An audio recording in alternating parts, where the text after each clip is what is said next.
사흘 만에 죽은 자 가운데서 다시 살아나시며 하늘에 오르사 전능하신 하나님 우편에 앉아 계시다가 저희로서 산 자와 죽은 자를 심판하러 오시리라. 성령을 믿사오며 거룩한 공회와 성도가 서로 교통하는 것과 죄를 사하여 주시는 것과 몸이 다시 사는 것과 영원히 사는 것을 믿사옵나이다. 아멘. 하나님 말씀은 요한복음 14장 15절에서 26절까지 함께 읽겠습니다. 172쪽에 있습니다. 요한복음 14장 172쪽 15절에서 26절까지 우리 천천히 함께 읽겠습니다. 너희가 나를 사랑하면 나의 계명을 지키리라. 내가 아버지께 구하겠으니 그가 또 다른 보혜사를 너희에게 주사 영원토록 너희와 함께 있게 하리니 그는 진리의 영이라. 세상은 능히 그를 받지 못하나니 이는 그를 보지도 못하고 알지도 못함이라. 그러나 너희는 그를 아나니 그는 너희와 함께 거하시며 또 너희 속에 계시겠음이라. 내가 너희를 고아와 같이 버려두지 아니하고 너희에게로 오리라. 조금 있으면 세상은 다시 나를 보지 못할 것이로되 너희는 나를 보리니 이는 내가 살아있고 너희도 살아있겠음이라. 그날에는 내가 아버지 안에 너희가 내 안에 내가 너희 안에 있는 것을 너희가 알리라. 나의 계명을 지키는 자라야 나를 사랑하는 자니 나를 사랑하는 자는 내 아버지께 사랑을 받을 것이요 나도 그를 사랑하여 그에게 나를 나타내리라. 가롯이 아닌 유다가 이르되 주여 어찌하여 자기를 우리에게는 나타내시고 세상에는 아니하려 하시나이까. 예수께서 대답하여 이르시되 사람이 나를 사랑하면 내 말을 지키리니 내 아버지께서 그를 사랑하실 것이요 우리가 그에게 가서 거처를 그와 함께 하리라. 나를 사랑하지 아니하는 자는 내 말을 지키지 아니하나니 너희가 듣는 말은 내 말이 아니요 나를 보내신 아버지의 말씀이니라. 아멘. 할렐루야. 잘 오셨습니다. 오늘 말씀의 제목은 보혜사 성령. 성령이라고 하는 말이 구약에도 있었죠. 구약에는 성령을 하나님의 영이라고 불렀습니다. 그래서 우리가 잘 알고 있는 사울도 성령이 임했을 때 예언을 했다 그랬습니다. 성령이 임했을 때 예언했다. 그리고 이제 그 사사기에 보면 성령이 임했을 때 그들에게 지혜도 나타나고 능력도 나타나고 또 우리가 잘 오늘 새벽에 나눴나요? 엘리야와 엘리사에도 엘리야가 성령의 능력이 나타났죠. 그리고 엘리사는 엘리야의 성령의 갑절을 원했죠. 그러니까 이 구약에도 성령이 있는데 그때는 이제 우리가 하나님의 영이다 이렇게 불렀어요. 그래서 만일 내가 하나님의 사람이라면 불이 하늘에서 내려서 저들을 태우소서. 굉장히 무서운 말이죠. 그래서 59장하고 50명의 군사들, 두 번째 59장과 50명의 군사들 102명이 불에 타서 죽은 것도 있고, 그래서 구약에도 성령에 대해서 하나님의 영에 대해서 말씀하고 있는데 불로 나타날 때도 있고 능력으로 나타날 때도 있고 또 영안이 열렸을 때 게하시가 도단에 있는 엘리사를 포위했을 때에 두려워할 때에 눈을 열어 보게 하소서. 한번 따라해 보세요. 눈을 열어 보게 하소서. 그 이제 성령이 그의 눈을 열어 보게 했죠. 그래서 구약에도 성령에 대해서 하나님의 영에 대해서 많이 나타나고 신약에는 이제 구약의 바벨론 포로에서 돌아올 때에 만민에게 성령을 부어주신다는 약속을 하셨어요. 그래서 그 만민에게 성령을 부어주신다는 것이 이제 신약에도 예수님께서 십자가에 죽으시고 부활하시고 승천하시고 몇 날이 못되어 아버지께서 약속하신 성령을 받을 때까지 예루살렘을 떠나지 말고 기다리라. 그래서 몇 날이 못됐다는 것은 우리가 유월절 어린 양으로 돌아가시고 3일 만에 부활하시고 40일 동안 하나님 나라에 대해서 증거하셨는데 그 하나님 나라가 권능으로 그게 성령이 임하시면 권능을 받고 그래서 계산해 보면 이제 43일이 지났기 때문에 몇 날이라는 건 10일 이내를 말하는데 일주일이 되겠죠. 7일 뒤에 오순절에 성령이 임할 것이다. 그래서 마가다락방에서 이제 사도들과 더불어 120여 명이 마음을 다하여 전혀 기도에 힘쓰니라. 전혀 기도에 힘썼다는 것은 다른 것은 안 하고 기도만 했다는 것인데 제가 생각할 때는 밥도 먹지 않고 금식하면서 기도한 것으로 생각이 들어요. 저희가 이제 1월 1일서부터 3일까지 이제 성청연합회에서 금식 성회가 있어요. 그래서 제가 간 거는 이제 공주 주미산에서 있을 때 갔는데 금식하니까 뭐 화장실도 안 가고 그냥 그 자리에서 말씀 듣고 그 자리에서 자고 그렇게 3일 동안 한 적이 있어요. 그래서 지금 성령은 구약에도 있었고 신약에도 예수님께서 세례 받으실 때 성령이 하늘이 열리고 성령이 비둘기 형상으로 내려왔다 그랬죠. 그리고 이제 예수님께서 승천하실 때 몇 날이 못되어 성령이 임할 때까지 기다리라. 그래서 사실은 여러분 지금 신학교가 없을 때는 어떻게 알았을까? 그리고 이슬람이나 이런 불교 국가 이런 데서는 어떻게 예수를 믿게 됐을까?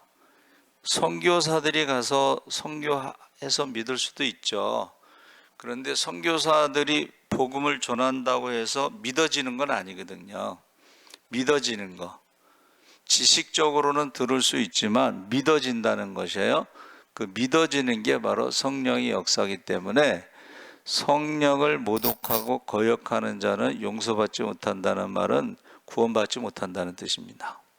그래서 지금 예수님께서 13장의 최후의 만찬 자리에서 제자들의 발을 씻겨주고 지금 13장서부터 17장까지 하신 말씀인데 뭐 주로 유언장이다 이렇게 말하기도 하는데 그 15절에 너희가 나를 사랑하면 나의 계명을 지키리라. 여기서 사랑이란 말이요 가장 기본적인 뜻으로 우리가 해석할 때에 우리가 문맥을 따라 해석을 해야 되는데 우리가 요한복음 3장 16절에 하나님이 세상을 이처럼 사랑하사 독생자를 주셨으니 하고 세상을 사랑했다는 것과 요한일서 2장 15절에 이 세상이나 세상에 있는 것들을 사랑하지 말라. 그러면 이 같은 세상 코스모스예요. 그러면 이거를 어떻게 해석하느냐? 같은 단어인데 그러면 하나님은 사랑하고 우리는 사랑하지 말라는 것인가? 그런 뜻이 아니고 문맥을 따라 해석하면 하나님이 세상을 이처럼 사랑하사는 것은 그 사람을 말하는 것입니다. 죄인들, 하나님을 떠난 사람들, 죄와 사망의 저주 가운데 생로병사의 고통 가운데 살아가는 사람들을 불쌍히 여긴다는 거예요. 그러면 요한일서에서 나오는 사랑은 뭐예요? 여러분, 요한일서에서의 사랑은 뭡니까? 요한일서의 사랑이라는 것은, 요한복음의 사랑은 죄인들을 말하는 것이에요. 요한일서의 세상은 뭐예요? 세상의 가치관을 말하는 것입니다. 여러분, 세상의 가치관, 세상의 염려, 무엇을 먹을까 입을까 염려하고 세상에서 많이 가지려고 하고 높아지려고 하는 그런 가치관을, 세상이나 세상에 속한 것들을 사랑하면 그 안에 하나님의 사랑이 없느니라. 할렐루야.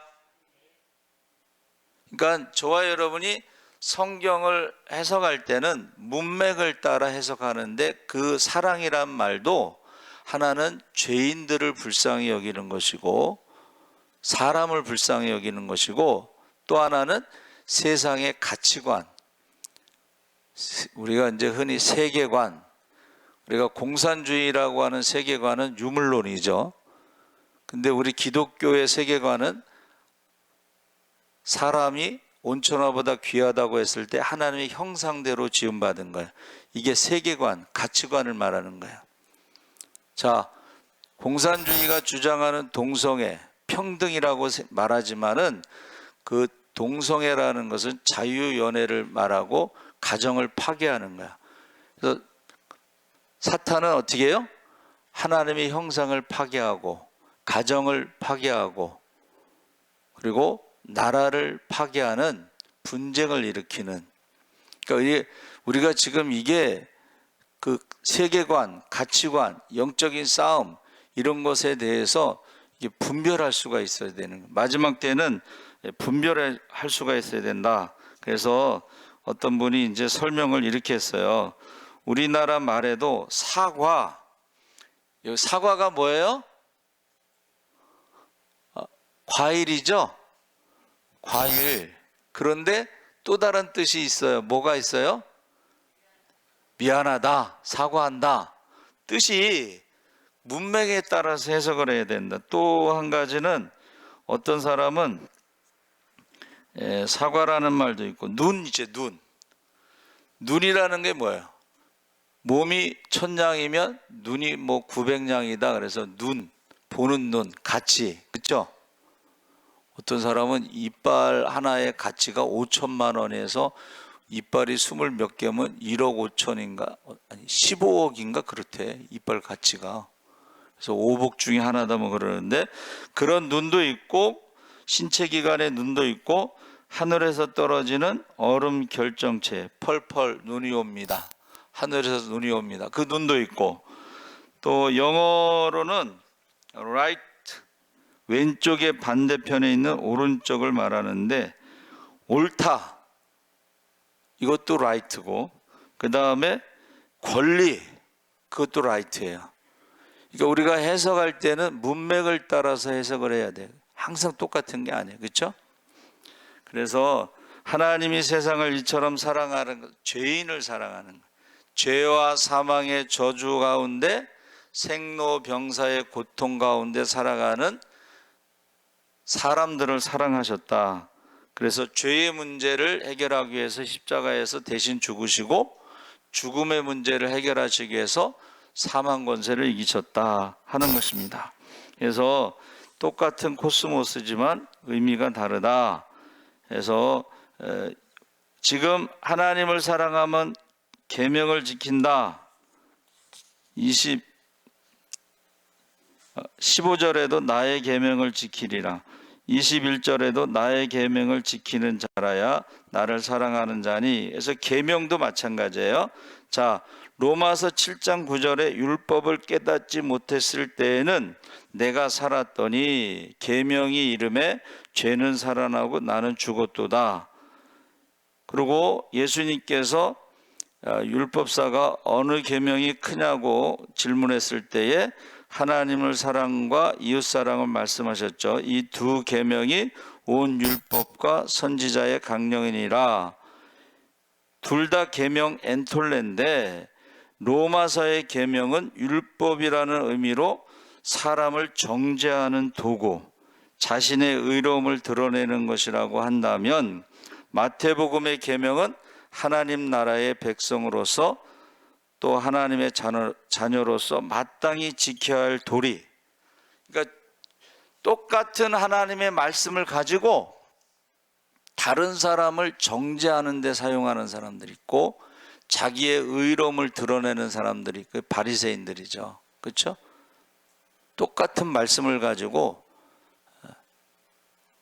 다른 사람을 판단하고 비판하고 정죄하는 것은 하나님만 하실 수 있는 거야. 왜냐하면 우리는 다 똑같은 죄인이기 때문에 누가 누구를 판단하고 비판하고 정죄할 수가 없어요. 마치 제가 가끔 설명하는 것처럼 감옥에 앉아서 재판하는 사람들이 있죠. 야, 너 무슨 죄로 들어왔어? 너 징역 3년, 집행유예 2년, 자기네끼리 재판을.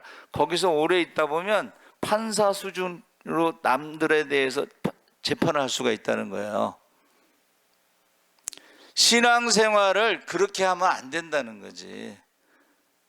자기 죄를 보지 않고 자기 눈에 들보를 보지 않고 남의 눈에 티를 찾아내는 사람들. 그러면 그 사람 어디로 가겠어요?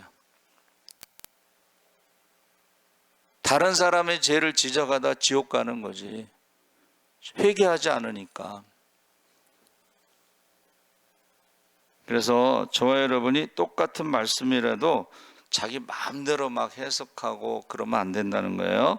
자, 그래서 여기서 어떤 단어나 구절을 하나님의 뜻으로만 해석하는 것은 편협한 것이고 어리석은 것이다. 15절의 계명은 당연히 하나님 나라의 백성으로서 하나님의 자녀로서 마땅히 지켜야 하는 도리이고 21절에 우리 21절을 다 같이 읽어보겠습니다. 시작. 나의 계명을 지키는 자라야 나를 사랑하는 자니 나를 사랑하는 자는 내 아버지께 사랑을 받을 것이요 나도 그를 사랑하여 그에게 나를 나타내리라.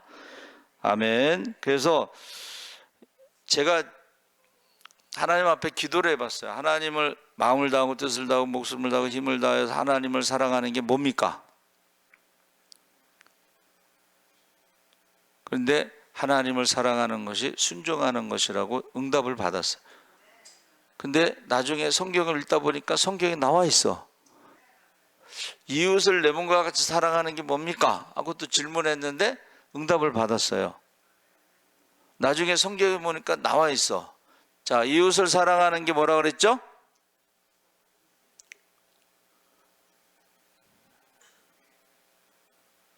이웃을 내 몸과 같이 사랑한다는 것은 나를 낳아준 부모처럼 섬기고 내가 낳은 자녀처럼 돌보는 것을 말하는.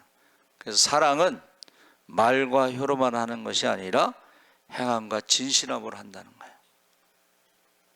그래서 지금 계명을 지키는 자라야 나를 사랑하는 자니 나를 사랑하는 자는 내 아버지께 사랑을 받을 것이요 예수를 사랑하면은 하나님께서 그를 사랑한다는 것이에요.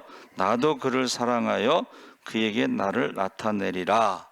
자, 나를 나타낸다는 건 뭐예요? 예수님께서 부활 승천하셨는데 하나님 오른편에 앉아 계시는데 어떻게 나타내신다는 거예요? 한번 따라해 보세요. 예수의 영, 성령으로 나타나신다는 거예요. 성령으로.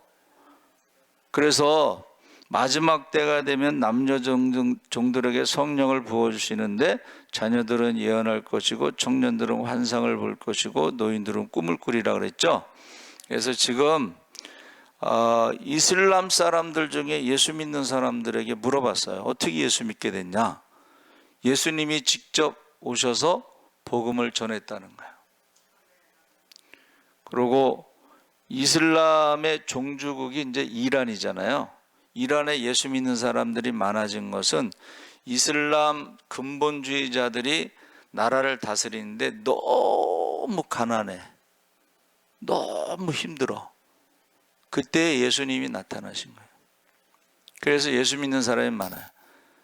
제가 극동방송만 듣는다고 그랬죠. 극동방송에 성도들이 극동방송을 듣게 하면 기적이 일어납니다. 이 광고인데 제가 새벽에 4시 한 15분 뭐 이 정도에 극동방송의 탈북민 간증을 이제 오늘 새벽에도 들었어요. 그 사람은 북한에서 태어나서 엄마가 교사야. 그리고 아버지는 탄광에서 일하는데 엄마는 교사기 때문에 미신을 믿지 않는다고 그래요. 근데 북한에 지금 힘드니까 미신이 많은데 점치는 게 많대요. 근데 엄마는 이제 믿지 않는데 돈을 벌기 위해서 이제 중국을 가려고. 근데 이제 그거를 장마당이라고 하는 데서 사람들이 가르쳐 줬는데 너무 순진한 거지. 중국에 가면 돈 버는 줄 알고 이제 갔는데 나중에 가서 보니까는 그 인신매매야. 북한이 지금 너무 어려워요. 예? 아버지도 굶고 엄마도 굶고 아들도 굶고 딸도 굶고. 그래서 어떻게 하면 돈 벌까 하다가 이제 중국에 가면 돈 번다고 사람들이 말하니까 거기에 이제 속아서 간 건데 가다 보니까 한국말이 조선말이 없어지고 중국말만 들리더래. 그러니까 중국 사람한테 팔려간 거야. 20대.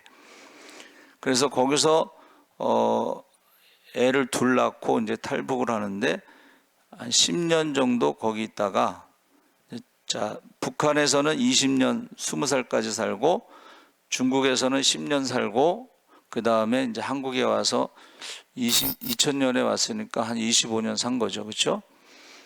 그러니까 세 나라를 다 살아봤잖아. 그렇죠? 근데 그가 말하기를 북한도 그렇고 중국도 그렇고 버스를 타더라도 그 신분증이 있어야 타는데 이 사람은 이제 중국 신분증이 없으니까 버스를 탈 수가 없고 엄마가 버스를 못 타면 애들도 같이 탈 수가 없고 뭐 그렇게 살았다고 그래요. 그래서 이제 둘째를 젖을 떼자마자 이제 먼저 한국에 와서 애들을 이제 데리고 왔나 봐요. 근데 그가 처음에 왔는데 전혀 지금 북한하고 중국하고 전혀 다른 세상에서 사는 거 아니야. 그렇죠? 여기는 버스도 마음대로 타고 뭐 전철도 마음대로 타고 이사도 마음대로 가고 그런데 거기는 다 그거 신청해서 허락을 받아야지 이사도 갈 수 있고 뭐 증이 있어야 버스 타고 뭐 그렇다고 이제 얘기를 해요. 그래서 왔는데 거기서 이제 목사님들이 예배를 드리나 봐요. 국정원인가 뭐 거기 있을 때. 그래서 370장 주 안에 있는 나에게 딴 근심이 있으랴. 그게 처음 가르쳐준 찬송가인데 그 찬송가에 자기 마음이 무너졌다. 그리고 이제 성경책을 읽으면서 너무 자기는 기쁨이 있고 그래서 이거를 다른 사람들에게 전해야 되겠다 그랬는데 아는 게 없으니까는 결국은 이제 신학교를 가서 이제 공부를 하게 됐다. 이제 그런 간증을 해요. 북한에서 돈 버는 것은 인신매매, 그 다음에 장기 밀매. 살아있는 사람들을 장기 밀매해서 돈 버는 거. 그래서 어느 날 같이 일하던 의사가 없어졌어. 어느 날 같이 일하던 간호사가 없어졌어. 그런데 어쩌다가 그 이제 시신을 갖다가 수습하는데 그 시신이요. 손에 뭐를 쥐고 있다 딱 떨어뜨렸는데 그게 USB. 그거를 이제 갖고 집에 와서 딱 보니까는 장기 밀매 명단에 그 다음에 자기 이름이 올라가 있더래. 그래가지고 탈출한 거야. 자, 세계를 다 살아본 사람이 지금 간증하는 거야.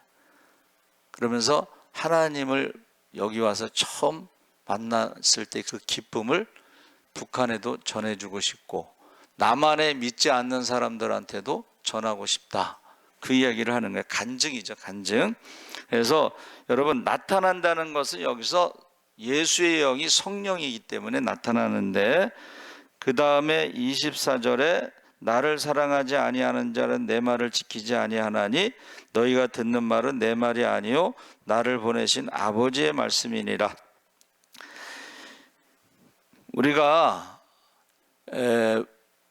효자라는 말을 쓸 때요, 백행지본이라고 그래서 효는 백행의 근본인데, 그 백행의 근본이 뭐냐면 부모의 말을 잘 듣는 거예요. 그렇죠?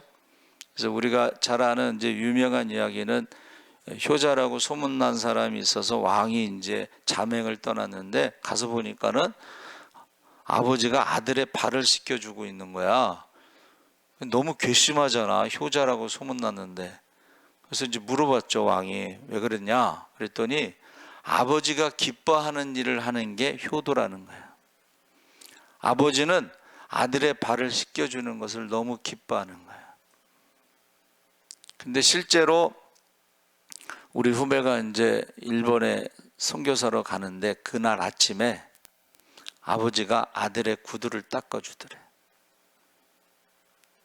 이제 가면 언제 볼지 모르니까 아버지가 아들의 구두를 닦아줬다, 그 얘기를 하더라고요. 여러분, 부모가 기뻐하는 일을 하는 게 효도고, 하나님이 기뻐하신 일을 하는 것이 믿음이에요.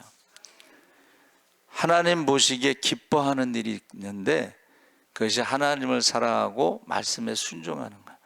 하나님을 사랑하고 말씀에 순종하면 성경에 나오는 모든 축복을 받는 줄 믿습니다.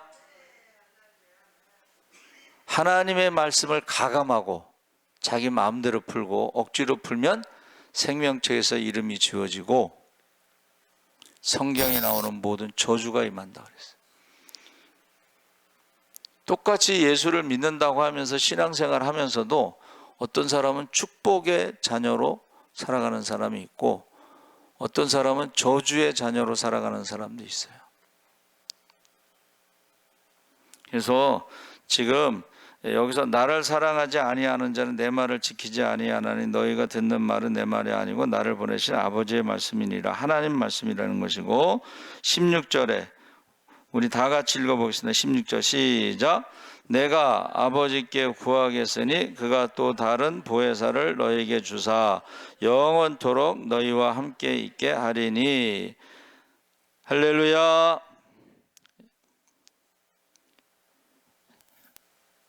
또 다른 보혜사라는 말은 예수님도 보혜사라는 뜻입니다. 그렇죠?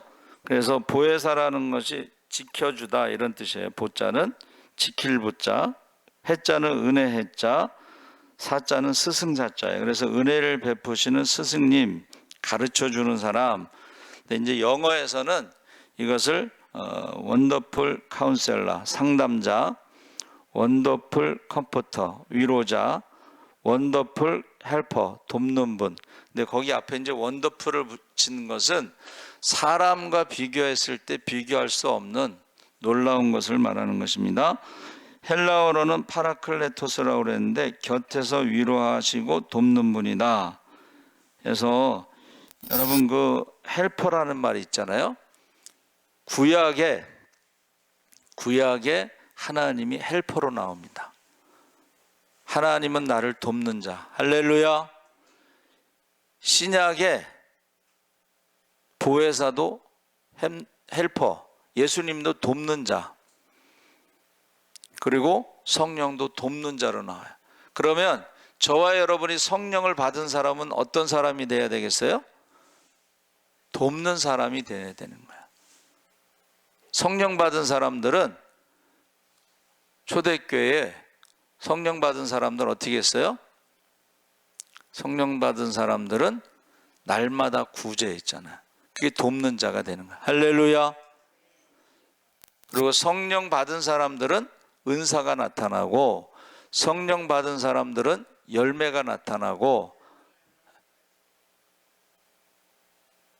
성령은 눈에 보이지 않지만 받은 사람과 받지 않은 사람은 딱 구별이 되죠.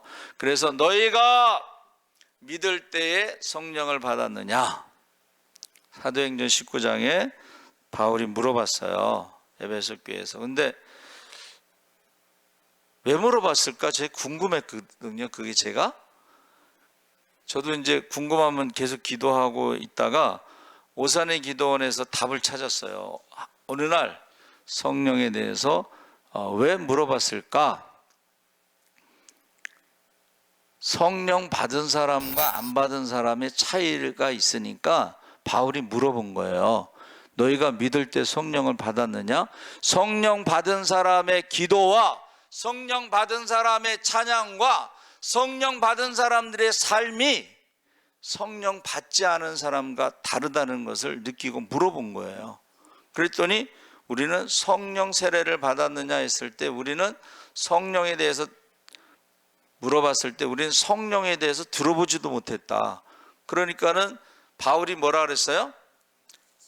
그럼 무슨 세례를 받았느냐? 성령 세례 받지 않았으면 무슨 세례를 받았느냐? 했더니 우리 요한의 물 세례를 받았다는 거예요. 자, 여러분들이 지금 신앙생활하면 세례를 받잖아요. 근데 세례 받을 때 거기 세례 그 문답이 있는데 거기 뭐라고 나오냐면 물 세례를 받을 때에 성령 세례 받기를 원하노라. 할렐루야. 그래서 똑같은 세례를 받고 신앙생활을 하지만 세례를 받는 날부터 시작해서 카운트를 해요.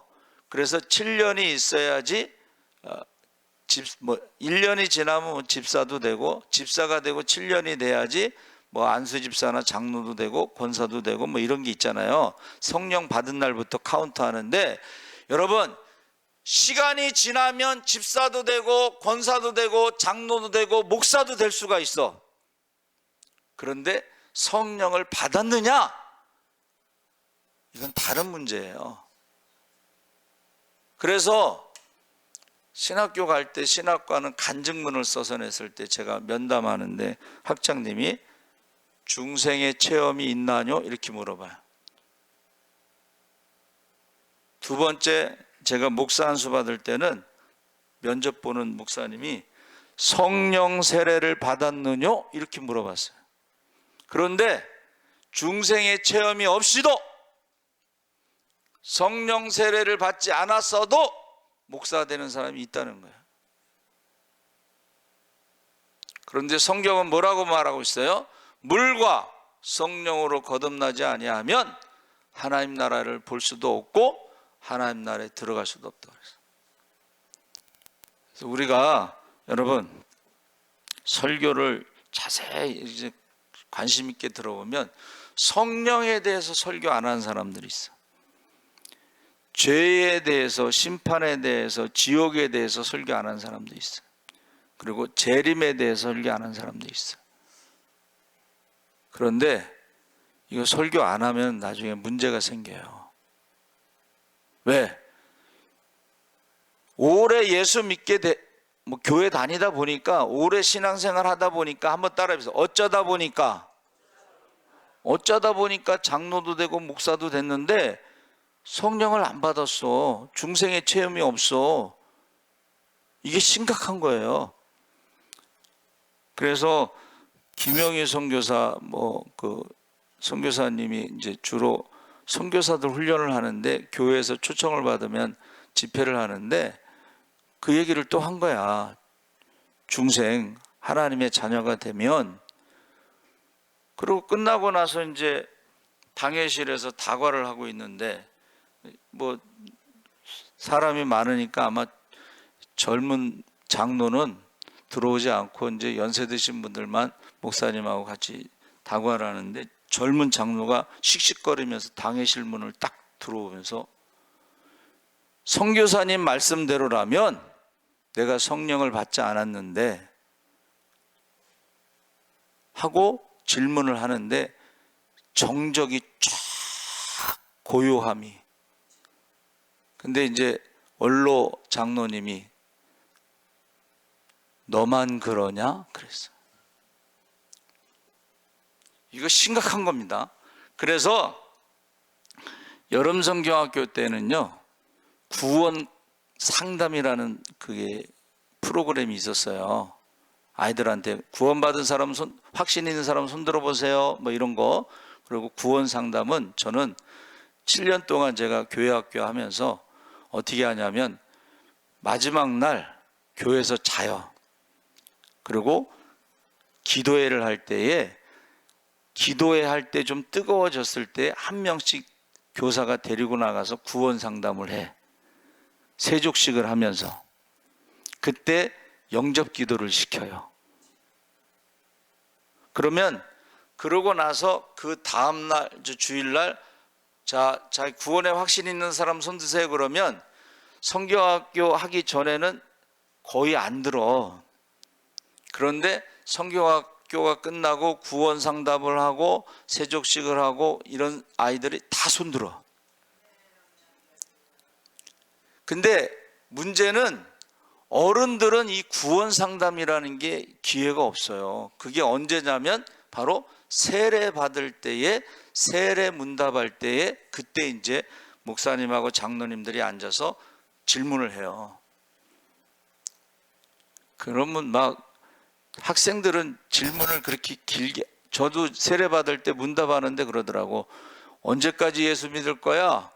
그렇게 질문해. 그래서 죽을 때까지 믿어야죠. 그랬더니 통과. 근데 이제 나이가 드신 어른들이 할 때는요, 그렇게 통과시키지 않습니다. 제가 직접 본 거예요. 막 질문을 얼마나 하는지 막 땀을 뻘뻘 흘릴 정도야. 근데 그거 외에는 구원에 대한 상담할 기회가 많지 않아요. 중생했습니까? 이렇게 물어보는 거 쉽지 않잖아. 장로님한테, 권사님한테 중생했습니까? 성령 받았습니까? 이렇게 물어보는 거 쉽지 않죠. 그렇죠? 그래서 지금 성령에 대해서 말씀하시는 거예요. 자, 17절 다 같이 한번 읽어보겠습니다. 시작. 진리의 영이라 세상은 능히 그를 받지 못하나니 이는 그를 보지도 못하고 알지도 못함이라. 그러나 너희는 그를 아나니 그는 너희와 함께 거하실 것이요 또 너희 속에 계시겠음이라. 아멘. 그래서 성령이 진리의 영이라고 그랬으면은 진리가 뭐냐? 진리를 알지니 진리가 너희를 자유케 하리라 해서 진리는 예수님을 말하는 거예요. 그러면 성령이 와서 예수님에 대해서 가르쳐 주신다는 거야. 두 번째는 예수님에 대해서 알게 하신다는 거야. 세 번째는 예수님에 대해서 깨닫게 하신다는 거야. 할렐루야. 그러니까 제가 처음에 질문한 게 뭐예요? 신학교가 없어도 성령이 임하면 성령께서 예수님에 대해서 알게 하고 믿게 하고 깨닫게 하고 기억나게 하고. 할렐루야. 그러니까 우리가 교회에서 성경 공부하는 것은 지식으로 하는 것이고 성령을 받으시기 바랍니다. 성령을 받아야지 그걸 믿게 되는 거예요. 자, 모세에게는 돌판에 십계명을 새겨주셨어요. 근데 이것을 이스라엘 백성들은요, 성경을 외웠습니다. 모세 오경을, 율법서를 외웠어요. 십계명을 외웠어요. 그러면 이게 지식으로는 알고 있는데 문제는 이 알고 있는 지식대로 살아갈 수 있는 능력이 없어. 하나님을 사랑하고 이웃을 사랑하는데 그 사랑하지 능력이 없어. 그러니까 어떻게 돼요? 말과 혀로만 사랑하고 행함과 진실함이 없어. 그리고 우상을 섬겨. 그러니까는 이 백성이 하나님의 말씀을 입술로는 나를 공경하나 마음은 내게서 멀도다 해서 약속하신 게 성령이 임하면 마음에 말씀을 새기고 그 말씀대로 살아갈 수 있는 능력도 주시는 줄 믿습니다. 그러니까 내 힘으로 믿는 게 아니고 영접하는 자 곧 그 이름을 믿는 자들에게는 하나님의 자녀가 되는 권세를 주셨으니 권능, 성령을 선물로 주시면 권능이 임하시면 예루살렘, 유다, 사마리 땅까지 복음의 증인이 될 줄 믿습니다. 마지막 때에 남녀 종들의 성령을 부어주시면 어떻게 한다 그랬어요? 권능이 임하시면 예수의 이름으로 병든 자를 고치고 귀신을 쫓고 죽은 자를 살 줄 믿습니다. 성령이 임하시면 예수의 이름으로 선한 싸움 다 싸우고 달려갈 길을 맞추고 믿음을 지켜 의의 면류관, 생명의 면류관, 축복의 면류관을 받을 줄 믿습니다. 그러니까 지금 우리가 신앙생활할 때 지식으로만 알고 있는지 아니면 성령이 임해서 우리에게 자녀의 권세와 능력이, 권세라는 말은 귀신을 쫓는 힘을 말하는 것이고 능력이라는 것은 병을 고치는 능력을 말하는 거예요. 그게 우리 가운데 나타나는, 그게 우리가 한 달에 한 번씩 오산에 기도를 해가면 매번 그 얘기를 들어, 간증을 들어.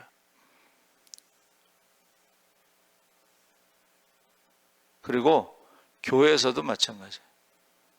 지금은 뭐 그런 사람이 많이 없지만 그전에는 아프면 교회 와서 철야를 했잖아요. 아프면 교회 와서 기도를 했단 말이에요. 그래서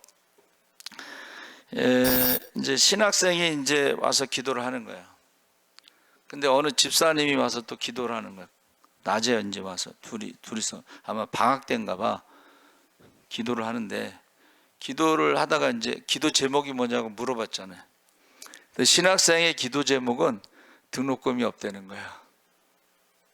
집사님의 기도 제목은 자기가 암이라는 거야.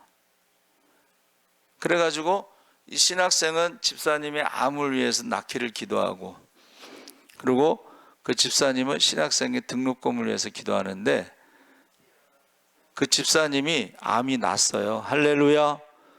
그래서 그 집사님이 신학생의 등록금을 준 거야. 근데 이런 일이 많아요. 여러분,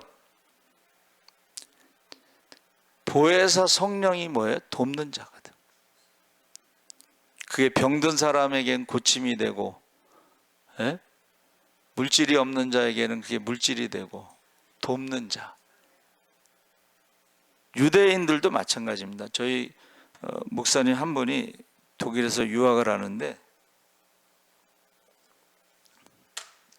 기도 모임에 갔대. 기도 모임. 근데 유대인들도 와서 이제 기도하고, 거기서 이제 유학을 가면 제일 필요한 게 차라고 그래요. 차.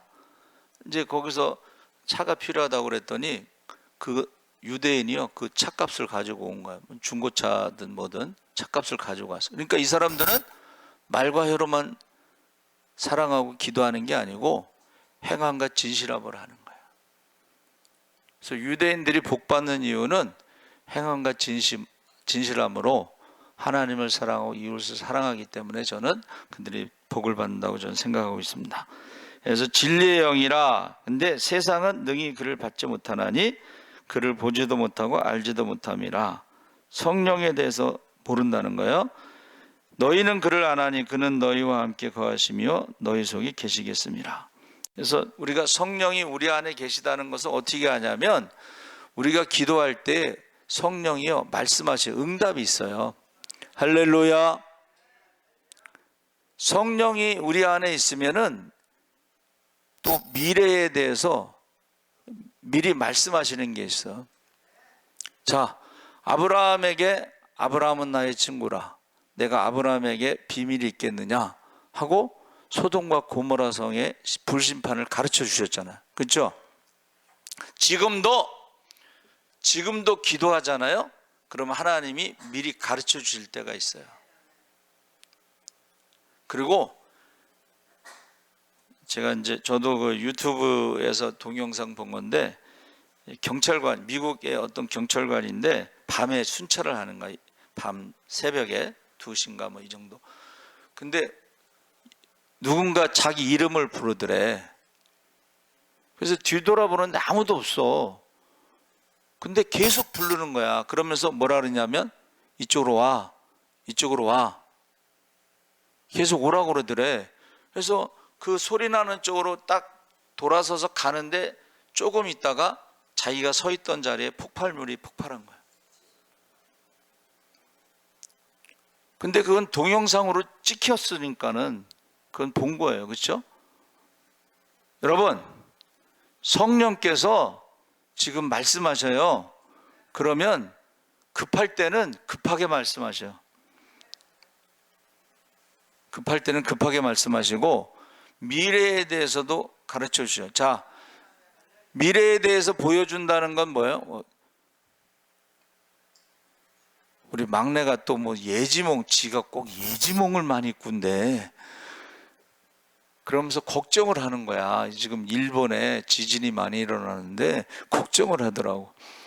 그래서 제가 뭐라 그러냐면, 걱정을 하지 말고, 한번 따라해 보세요. 걱정하지 말고 기도를 해라. 하나님이 보여주시는 거는, 소돔과 고모라 성이 불로 심판받는 것은 걱정하라고 보여주시는 게 아니고, 알려주시는 게 아니고, 기도하라고. 소돔과 고모라 성에 누가 있어요? 조카가 있잖아, 조카가. 에? 그러니까는 기도하라고 보여주신 거야. 그러니까 기도를 했더니 어떻게 했어요? 천사가 조카를, 가족을 억지로 끌고 나왔잖아. 급하니까 조금 있으면 불이 떨어지는데. 그래서 끌고 나왔잖아. 여러분, 지금도 마찬가지예요.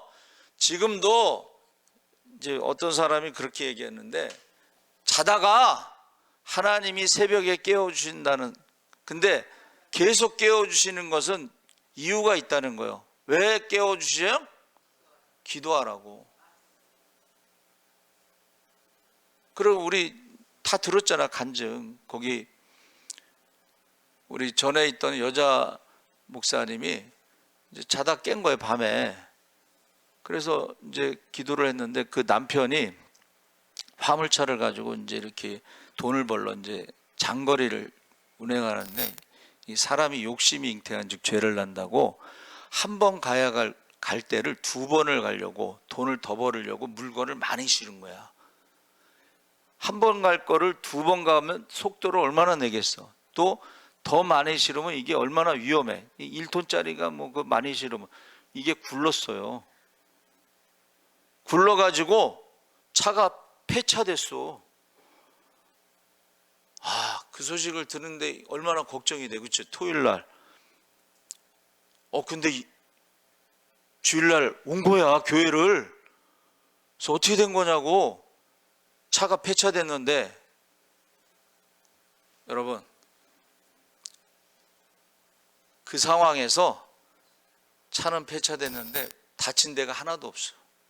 그래가지고 하모니카를 들고 나와서 나 같은 죄인 살리시는가, 그것을 하모니카로 불면서 울더라고.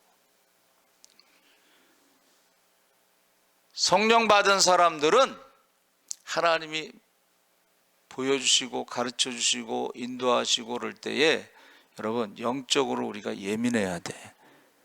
하나님이 왜 자는 사람을 막 깨우겠어? 급하기 때문에 깨우는 거야. 할렐루야. 사순절에, 여러분, 사순절에 제가 말씀드렸잖아요. 새벽에 이름을 부르면서 기도하는데 가정마다 안 아픈 사람이 없어. 다 아픈 사람이 있는 거야. 예? 그래서 내가 어느 기도 많이 하는 권사님한테 제가 아픈 사람 제가 이름 써서 드릴게요 했는데, 한두 명이 아니고 다 아픈 사람이 있어서 이름을 써서 드리지 않았어요. 근데 왜 그 아픈 사람이 있는데도 기도를 안 하는지 모르겠어요.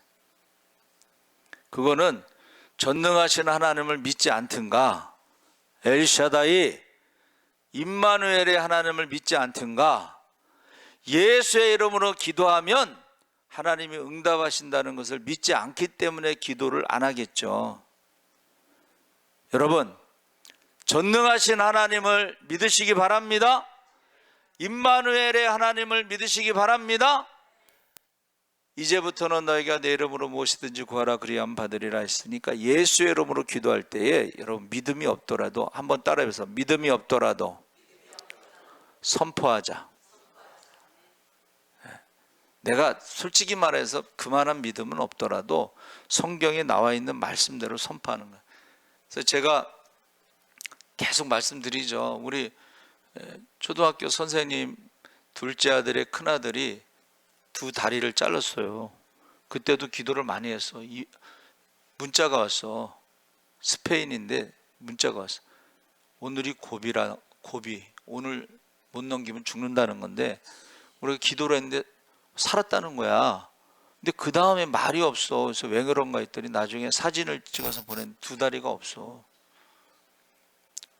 근데 어떻게 무릎 밑으로 이렇게 뭐 씌워가지고 이렇게 걸어가는 그 동영상 8초짜리를 보냈는데 제가 매일 기도해.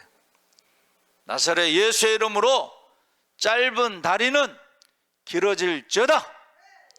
매일 기도해. 이거는 다 들은 얘기가 있어서 교회 성장을 가르치는 미국의 교수가 우리나라 큰 교회 조영기 목사님 뭐 이런 큰 교회 목사님들을 놓고 세미나를 하는데 소아마비를 데리고 온 거야. 교수가. 그리고 그 자리에서 보는 데서 나사렛 예수의 이름으로 명하노니 짧은 다리는 길어질지어다. 그 큰 교회 목사님, 조영기 목사님 뭐 신유에 유명하잖아. 그렇죠? 근데 눈으로 보는 데서 짧은 다리가 길어지는 걸 보고 놀라는 거야, 이 목사님들이. 그랬더니 교수님이 안 믿느냐고 물어본 거예요. 믿어도 사실은 눈으로 보면 놀라는 게 정상이지. 그렇죠? 여러분, 죽은 자가 살아나는 것도 믿으시기 바랍니다. 죽은 자가 살아나는 것도 있어요, 지금.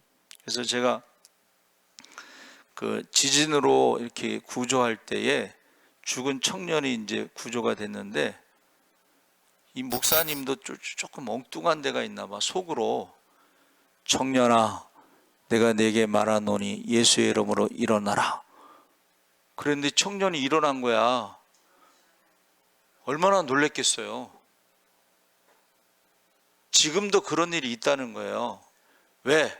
성령이 우리와 함께 하시면 권능이 나타나기 시작하는데 예수님이 뭐라 그랬어요? 내가 하는 일을 믿으면 성령이 임하시면 내가 하는 일을 그도 할 것이고 나보다 더 큰 일도 행하리라. 할렐루야. 15분이 됐기 때문에 말씀을 정리하는데 풍랑이는 바다에서 예수님이 잔잔하라고 그랬잖아요. 근데 이건 예수님만 한 게 아니고 영국의 부흥사가 그 당시에는 배를 타고 호주에 부흥회를 가는데 풍랑이는 바다에서 명령을 한 거야. 예수의 이름으로 바다는 잔잔해질지어다. 그런데 이 목사님은 배 타고 다니는 게 많으니까 이게 한두 번이 있는 게 아니야. 그러니까 처음이 어렵지, 처음에 그런 일이 있으면요, 그 다음에는 당연히 선포하게 돼 있어요. 요즘에는 비행기 타고 다니자. 비행기 타고 가다가 난기류 만나면 이렇게 뚝뚝 떨어지는 거 아세요? 저도 한번 일본에 태풍 왔을 때 가다가 이게 이게 한 번 떨어지는 게 아니야. 막 툭툭. 그러면 이런 잡지 같은 거 이런 게 하늘로 쫙 올라가. 우리 이제 벨트 메고 있으니까 안 올라가는데 미국 사람들은 확실히 그 신앙의 뿌리가 있어. 그 비행기가 떨어지는 순간에도 방송하는 거야. 비행기 안에 목사님 계시면 앞으로 오세요. 목사님 계시면 앞으로 나오세요. 근데 이제 한국의 부흥사 목사님이 앞으로 가서 영어는 못해도 어떻게 했어요? 영어로 주기도문을 외웠대. 주기도문. 그런데 갑자기 비행기가 딱 멈추더라는 거예요. 이거는 김신조 목사도 간증했어요. 자기는 머리부터 발끝까지 전 빨간물인데 어떻게 해서 예수 믿게 됐냐? 고속도로에서 막 달리는데 코너를 딱 돌자마자 차가 서 있더래. 그러면 고속도로 시속 뭐 한 150으로 달리다가 그 자리에 설 수가 없잖아요. 근데 누군가가 마치 장난감 차를 딱 들었다가 그 자리에 내놓은 것처럼 탁 쓰더라는 거야. 그래서 예수를 믿게 된 거예요. 여러분, 사순절에 저와 여러분이 기적의 주인공, 축복의 주인공이 되시기 바랍니다. 그래서 많은 사람을 살리고 섬기고 나무 믿기를 바랍니다. 특별히 우리 주희 형제가 하인후암인가? 사기래, 사기. 근데 인후암은 가장 쉽게 고치는 암인데 사기는 고칠 수 있는 확률이 50%예요. 자, 그러면 여러분이 오늘 저녁에 꼭 기도할 때는 하나님은 100%야. 할렐루야. 하나님은 100%. 하나님은 죽은 자도 살립니다. 그래서 우리 주여 3번 부르짖고 우리 기도하겠습니다. 주여, 주여, 주여. 할렐루야. 살아계신 아버지 하나님, 하나님께서 함께하여 주시옵소서. 아버지 하나님이여, 제자들이 지금 걱정하고 근심하고 아버지 하나님 불안한 가운데 아버지 성령에 대해서 또 다른 보혜사 성령에 대해서 지금 말씀하고 있습니다. 몇 날이 못되어 아버지 하나님 성령이 임하시면 권능을 받아 예루살렘, 유다, 사마리 땅까지 복음의 증인이 된다고 했습니다. 주여, 이제 아버지 하나님 주님 다시 오실 날이 가까움에 마지막 때에 남녀